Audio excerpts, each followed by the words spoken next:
ہاں جی ملا علی قاری صاحب رحمۃ اللہ علیہ، صحابی رسول ہاں جی کہتے ہیں اس نے یہ، پھر وہ خوشی سے جھومتے تھے کہ ہم نے اس بندے کو مارا ہے جو بڑا مقرب بندہ تھا، اس نے ہمارے گھر میں اوپر پیشاب کر دیا۔ اس لیے جب ہم جاتے ہیں بیت الخلاء میں تو ہمیں رسول پاک صلی اللہ علیہ وسلم فرماتے ہیں یہ پڑھا کرو اللہ من اعوذ بک من الخبث والخبائث۔ یہ گندی جگہ بھی زیادہ رہتے ہیں، اچھا گندی جگہ سے احتیاط کرنی چاہیے، وہاں جانا نہیں چاہیے، وہاں بیٹھنا نہیں چاہیے، اور جانے سے پہلے یہ چیزیں پڑھ لینی چاہیے۔ اور جنات کہتے ہیں نا جنات جائیں تو کیا پڑھیں، آیت الکرسی جو ہے جنات کا بہترین علاج ہے، ٹھیک ہے، اور انہوں نے بتایا ہوا ہے۔ باتھ روم میں جانے سے پہلے، انٹر ہونے سے پہلے پڑھتے ہیں، انٹر ہونے سے پہلے بسم اللہ پڑھتے ہیں اور اللہ من اعوذ بک من الخبث والخبائث پڑھتے ہیں۔ اور حدیث ہی میں آتا ہے، جناب علی کرم اللہ تو روایت فرماتے ہیں کہ بسم اللہ الرحمن جب کہ پڑھا جائے گا تو انسان جب اپنا پردہ ہٹاتا ہے تو شیطان کی آنکھوں پر پٹی آ جاتی ہے، وہ انسان کو دیکھ نہیں سکتا۔ ٹھیک ہے۔ اچھا اگلا بتائیں، نیک جنات بھی ہوتے ہیں کہتے ہیں بد بھی، ہمیں کیسے پتہ چلے گا؟ یہ عبادات بھی کرتے ہیں، یہ نیک، ہاں جی باقاعدہ عبادات، اسی لیے تو اللہ پاک نے قرآن پاک روزے فرمایا، رکھتے ہیں ہماری طرح نمازیں پڑھتے ہیں، یہ اسی لیے تو رب کائنات قرآن پاک میں فرمایا کہ وہ اس لیے پیدا کیا میں نے ان کو تاکہ میری عبادت کریں۔ ہماری طرح ہی اسی طرح ہاتھ باندھتے ہوں گے، اس طرح کرتے ہوں گے۔ جو اہل سنت جماعت کے علاقے میں رہتے ہیں ان کی طرف پڑھتے ہیں، جو دوسرے ان کے علاقے پڑھتے ہیں۔ اچھا ہمارے بابے نگینہ سرکار ایک علاقے میں گئے تو بہت بڑا جلسہ تھا، اور جنات 11ویں کو ختم دلوا رہے تھے، اچھا بہت بڑا سنیوں کا علاقہ تھا۔ اچھا تو آپ نے وہ تقریر بھی کی اور ان کی شان بیان کی، اور ایک دفعہ ایک مولوی صاحب جن لے کر آئے ان کے پاس کہ یہ جن آپ کی خدمت کرے گا، فرمایا نہیں، کسی مخلوق کو قید نہیں کرنا چاہیے، یعنی حضور آپ کی مدد کرے گا۔ سب سے بہترین سے سورۃ الفاتحہ شریف ہے۔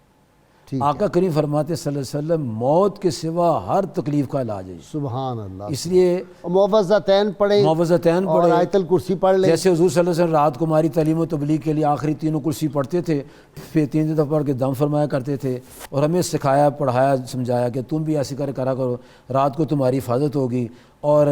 پھر مجاہد صاحب نے جو بات سنائی ہے اس کی کہ اس نے چوری کرنے والے کی، اس نے خود بتایا تو کرسی پڑھا کرو، اور وہ ایک بڑی بات خوبصورت ہے، ہمارے آقا صلی اللہ علیہ وسلم کی صداقت کی دیکھے پہچان، سبحان اللہ۔ حالانکہ وہ جھوٹا تھا، ہاں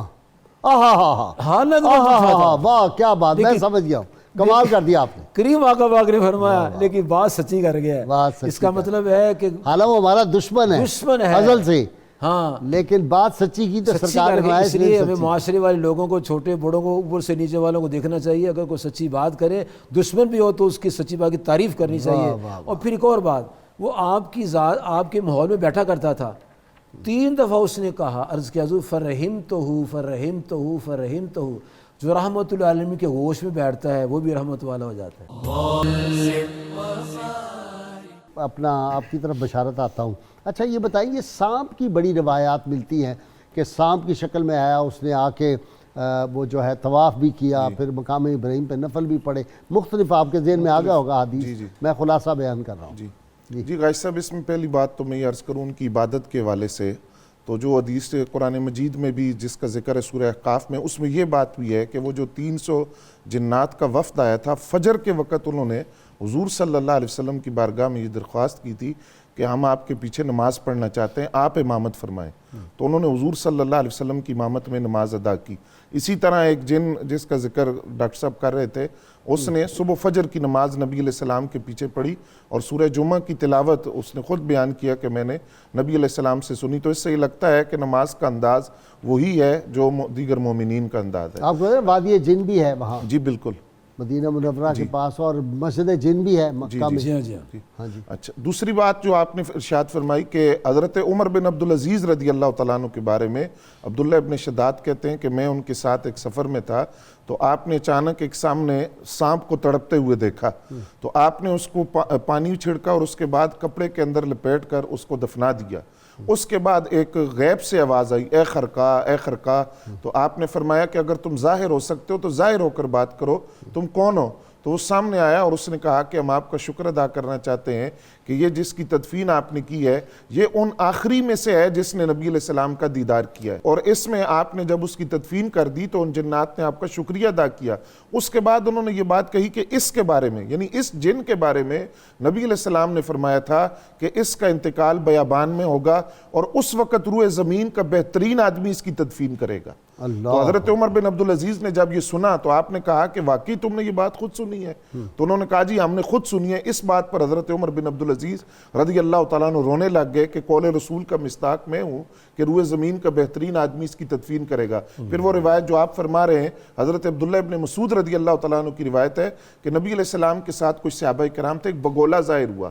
پھر اس کے بعد ایک اور بگولا آیا، وہ آپس میں ٹکرائے، اس کے بعد ایک سانپ کو زمین پر دیکھا گیا، اس سانپ کی تدفین کر دی گئی۔ اس کے بعد کچھ خواتین کو سنا گیا کہ آج عمر بن جابر جو ہیں ان کا وصال ہو گیا ہے اور شہادت ہو گئی ہے اور وہ حضور صلی اللہ علیہ وسلم کے صحابی ہیں۔ تو صحابہ کرام نے پوچھا کہ ہم تو ان کو نہیں جانتے، یہ عمر بن جابر کون ہے؟ تو انہوں نے کہا کہ وہی سانپ جس کی تدفین آپ نے کی ہے، یہ صحابی رسول تھے، یہ مومن اور فاسق جنات کی آپس میں لڑائی ہوئی تھی، جو بگولے ظاہر ہوئے اس میں یہ شہید ہو گئے، جن کی تدفین آپ نے کی ہے، اور انہوں نے حضور صلی اللہ علیہ وسلم کے ہاتھ پر بیعت بھی کی تھی، اسلام لائے تھے، جن کی تدفین آپ نے کی۔ اچھا یہ مجاہد یہ مختلف شکلیں بدل سکتے ہیں، یعنی گدھے کی شکل میں، گھوڑے کی شکل میں، جانور کی شکل میں، بلی کی شکل میں میں نے پڑھا ہے، اسی طرح یہ جو ہے سانپ کی شکل میں تو بہت زیادہ پڑا ہے، تو اس لیے سانپ کو مارنے سے پہلے پھر یہ بھی احتیاط کرنی پڑے گی۔ جی ایک روایت اس حوالے سے پڑھی تھی کہ نبی کریم صلی اللہ تعالیٰ علیہ وآلہ وسلم نے فرمایا کہ پہلے اس کو بھگانے کی کوشش کرو 2-3 بار، اگر وہ نہیں بھاگتا تو پھر یعنی اتمام حجت کرنے کے بعد اس کو مار سکتے ہیں موذی جانور۔ تو پھر انسانوں کی شکلوں میں بھی آتے ہیں، تو یہ تو پھر ہمیں بڑا دھیان کرنا پڑے گا۔ ہمیں موعظتین کا سکھایا گیا ہے، آیت الکرسی بتائی گئی ہے، اور اس کے حوالے سے ایک اور واقعہ جو تفسیر مظہری میں سورۃ الجن کی آیت نمبر 6 کے تحت لکھا علامہ قاضی ثناء اللہ پانی پتی علیہ رحمہ نے، وہ کہتے ہیں کہ رافع بن عمیر ایک وادی سے گزر رہے تھے، تو بے آباد جو وادی تھی، صحرا تھا، وہاں سے گزر رہے تھے، تو انہوں نے اس وقت جاہلیت کا یہ دستور تھا کہ جب کسی وادی سے گزریں تو جاہلیت والے کہتے تھے اعوذ بعظیم ھذا الوادی من الجن، جو اس وادی کا سب سے بڑا جن ہے میں اس کی پناہ لیتا ہوں۔ انہوں نے بھی یہی پڑھا، اور جب وہ سو گئے تو ان کو خواب میں انہوں نے دیکھا کہ اونٹنی ان کی کوئی نیزہ مار کر مارنا چاہ رہا ہے ان کی اونٹنی کو۔ 2-3 دفعہ یہ واقعہ ہوا، آنکھ کھلی دیکھا کہ ایک بزرگ وہاں کھڑا ہوا ہے، اس نے نیزے والے کا ہاتھ پکڑا ہوا ہے، اور اتنی دیر میں 2-3 بیل دوڑتے آئے، اس نے کہا اس انسان نے میری پناہ لیا، اس بزرگ نے کہا آپ اونٹنی کی جگہ یہ بیل لے لو۔ بہرحال اس بزرگ نے پھر نصیحت کی، وہ بزرگ بھی جن تھا، اس نے کہا جب تم وادی میں جاؤ، جیسے سوال بھی پوچھا گیا تھا کیا پڑھنا چاہیے، اس نے کہا جب تم ایسی ہولناک وادی میں جاؤ تو یہ نہ کہا کرو کہ اعوذ بعظیم ھذا الوادی من الجن، جن کی پناہ نہ لیا کرو، بلکہ کہا کرو اعوذ باللہ ربی محمد من حول ھذا الوادی، کہ میں اللہ کی پناہ لیتا ہوں جو محمد مصطفیٰ صلی اللہ علیہ وآلہ وسلم کا رب ہے اس وادی کی ہولناکی سے، تو اللہ تعالیٰ تمہیں محفوظ کر لے گا۔ اور جیسے بات ہو رہی تھی علامہ بشارہ صاحب نے فرمائی، راوی حدیث بھی ہیں جنات جو ہیں، اچھا جیسے حضرت عمر بن عبد العزیز وہ بھی تو حدیث ہی بیان کی، اسی طرح وہب بن منبہ رضی اللہ عنہ کہتے ہیں ہم بیٹھے ہوئے تھے کہ ایک پرندہ آ کر گرا، اس نے سلام کیا۔ یہ وہب بن منبہ وہی ہیں جو پہلا مجموعہ حدیث ہمیں ملتا ہے ریٹن، وہ ان کا ہے صحیفہ، یہ صحیفہ، یہ حضرت انس کے شاگردوں میں سے ہے۔ ڈاکٹر محمد حمید اللہ نے اس پہ میرا خیال ہے حمام بن منبہ، ہاں ٹھیک تو ہے، یہ حضرت حسن بصری بھی تھے۔ تو بہرحال قصہ مختصر یہ کہ اس جن سے گفتگو ہوئی تو حضرت وہب نے پوچھا کہ آپ میں بھی راویان حدیث ہیں، تو آپ کس راوی حدیث کو سب سے افضل سمجھتے ہیں؟ تو وہ جن کہنے لگا کہ جو سیدنا حسن بصری سے روایت کرتے ہیں ہم ان کو سب سے افضل سمجھتے ہیں۔ تو جب حضرت حسن بصری کو یہ واقعہ بتایا گیا، حضرت وہب نے عرض کیا تو حضرت حسن بصری نے فرمایا اس کو راز رکھنا، ورنہ لوگ نہ جانے کیا باتیں کریں گے، کہیں گے خود ساختہ بات ہے۔ تو لہٰذا یہاں سے یہ بھی معلوم ہوا، آتے تھے کئی روایات میں پڑھی ہے، امام حسن بصری کی محفل میں وہ آتے تھے، جنات آیا کرتے تھے باقاعدہ طور پہ، اور یہاں سے یہ بھی معلوم ہوا ایک تابعی ہیں انہوں نے کہا امام حسن بصری سے کہ میں آپ کی محفل میں آیا تھا تو آمین کی آوازیں آ رہی تھی، آپ دعا مانگ رہے تھے، میں نے اندر دیکھا تو بندہ ہی کوئی نہیں تھا، تو آوازیں بہت زیادہ آ رہی تھی آمینہ، تو انہوں نے فرمایا جنات آئے ہوئے تھے اور میں ان کو کچھ سکھا رہا تھا دعائیں، تو دعا مانگ رہا تھا تو وہ سارے آمین کہہ رہے تھے۔ جی ایک اہم جملہ یہاں پہ عرض کرنا چاہتا ہوں کہ حضرت حسن بصری نے جو فرمایا کہ اس کو لوگوں سے بیان نہ کرنا، لوگ خود ساختہ کہیں گے، یہاں سے پتہ چلا کہ ساری حقیقتیں عوام الناس سے بیان نہیں کی جا سکتی۔ بہت اچھے، بہت اچھے، اور بڑے بڑے لوگ اس میں ٹھوکر کھا گئے۔ جی ایسے ایک واقعہ میں عرض کرنا چاہتا ہوں، ملا علی قاری رحمۃ اللہ علیہ نے نزہۃ الخاطر الفاتر میں لکھا ہے، ایک دن غوث اعظم رضی اللہ عنہ قضاء و قدر کے مسئلے پر گفتگو فرما رہے تھے، تو اس دور میں یہ سرکنڈے کی چھتیں ہوتی تھی، تو اوپر سے سانپ گرا، اتنی صورت کے ساتھ تیز سے آیا کہ وہاں طلباء اٹھ کے بھاگ گئے، وہ آپ کے کپڑوں کے اندر چلا گیا, جسم کے اندر گھیرا ڈالا, پھر اس سے گردن گھیرا ڈالا, پھر وہاں سے باہر نکل کے آ کے سے کھڑا ہو گیا, اور اس کے بعد پھر وہ چلا گیا. پھر طلباء آ گئے کہ حضور یہ کیا تھا؟ فرمایا کہ میرے ساتھ وہ باتیں کر رہا تھا کہ میں بڑوں کے پاس جاتا ہوں, لوگ ڈر جاتے ہیں, آپ ڈرے نہیں ہیں. اور دوسری بات یہ تھی کہ میں تمہیں مسئلہ بیان کر رہا تھا قضاء و قدر کا, اور میں نے اس لیے نہیں اٹھنے کی کوشش کی, نہ اٹھا, درس جاری رکھا. اگر یہ قضاء و قدر کے حکم میں تحت آیا مجھے کچھ نہیں کہے گا. دوسرے میں جو بات کر رہا تھا کہ اللہ کی قضا پر راضی رہنا چاہیے, تو پھر میرا قول اور فعل جو تھا اگر مطابقت نہ ہوتی, اگر میں اٹھ کے چلا جاتا, تو انہوں نے اپنے عمل سے قول و فعل کے تضاد ختم کیے, مطابقت دکھا دی, اور یہ بتا دیا کہ جب تک اللہ کا آرڈر نہ آئے کوئی مخلوق ایذا نہیں پہنچا سکتی. کوئی مخلوق جی غازی صاحب, اس میں پہلی بات میں یہ عرض کر دوں, واضح نصیحت اور تبلیغ کے والے سے قاعدہ ہے جو نبی علیہ السلام نے دیا, کلم الناس علی قدر عقولہم, کہ لوگوں کے ساتھ ان کے عقل کے مطابق بات کرنی چاہیے. دوسری بات یہ ہے کہ خوابوں کے حوالے سے یہ باقاعدہ ایک علم ہے, ہر خواب کو دیکھ کر خود اس کی تعبیر نہیں کرنی چاہیے. امام اعظم ابو حنیفہ رحمۃ اللہ علیہ جب خواب دیکھتے تھے تو خود اس کی تعبیر کبھی, کے ہم اثر, جی بالکل, جنہوں نے کتاب لکھی ہے بہت بڑی خوابوں کی تعبیر و رویا, امام محمد بن سیرین جو ان سے جا کر, جی وہ امام صاحب کے استاد تھے, اور وہ ان سے جا کر پوچھتے تھے اس کی تعبیر کیا ہے خواب کی, خود کبھی بھی اس کی تعبیر بیان نہیں کرتے تھے. یہ باقاعدہ ایک علم ہے. اور دوسری بات غازی صاحب تصرفات کے والے سے, کہ حضرت غوث اعظم کی بارگاہ میں جن حاضر ہوتے تھے, جب ایک جن کو عمل کے ذریعے بلایا گیا تو وہ ناراض ہو گیا, تو اس نے عامل سے کہا کہ آج کے بعد اس وقت ہمیں نہیں بلانا. تو پوچھا کیوں؟ کہا اس وقت ہم حضرت غوث اعظم کا واعظ سننے کے لیے جاتے اور ان کی مجلس میں حاضر ہوتے ہیں. تو اس سے یہ بات پتہ چلی کہ یہ اولیاء کرام کی بارگاہ میں حاضر ہوتے ہیں, ان کی واعظ و نصیحت بھی سنتے ہیں, اور پھر لوگوں تک اس واعظ و نصیحت کو پہنچاتے بھی ہیں. اور یوسفی صاحب سے میں نے کہہ دیا یہ جن مجھے ادھارہ لے کے دیں گے, وہ 2 دن کے لیے. اچھا, آپ نے جن چھوڑ دیا نا بچہ, تو وہ سارا قبیلہ لے کے آ گیا. اچھا, کہنا ہے ہم تو دیکھتے تھے لوگ جن کو پکڑتے ہیں, آپ آزاد کرتے ہیں, آپ سے ہمارا وعدہ ہے آپ کے کسی مرید کو جن کچھ نہیں کہے گا. واہ واہ واہ, ہم سے وعدہ ہے, اس وہ لیے بچے کا آپ نے پتہ کر کے مجھے جلدی بتانا, آپ کا بہت کچھ نہیں کہے گا. بشارت آپ کا بھی بہت شکریہ پروفیسر مجاہد. آپ کا کتاب الشفا سے نسخے کا وقت ہو گیا جی. جنات اور آصیب سے حفاظت کے لیے یہ نسخہ ہے. روزانہ نماز فجر کے بعد اللہ تعالیٰ کے اسم مبارک یا نوروں کو 1121 مرتبہ پڑھ کر جس گھر یا مکان میں دم کیا جائے تو اس گھر سے جنات اور موذی کیڑوں کا خاتمہ ہو جاتا ہے. شرط یہ ہے اول و آخر کم از کم 11 مرتبہ کوئی بھی درود پاک ضرور پڑھیں. حضرت امام محمد غزالی رحمہ اللہ فرماتے ہیں, انسان کا سب سے بڑا کارنامہ یہ ہے کہ وہ اپنی زبان اور دل کو قابو میں رکھے.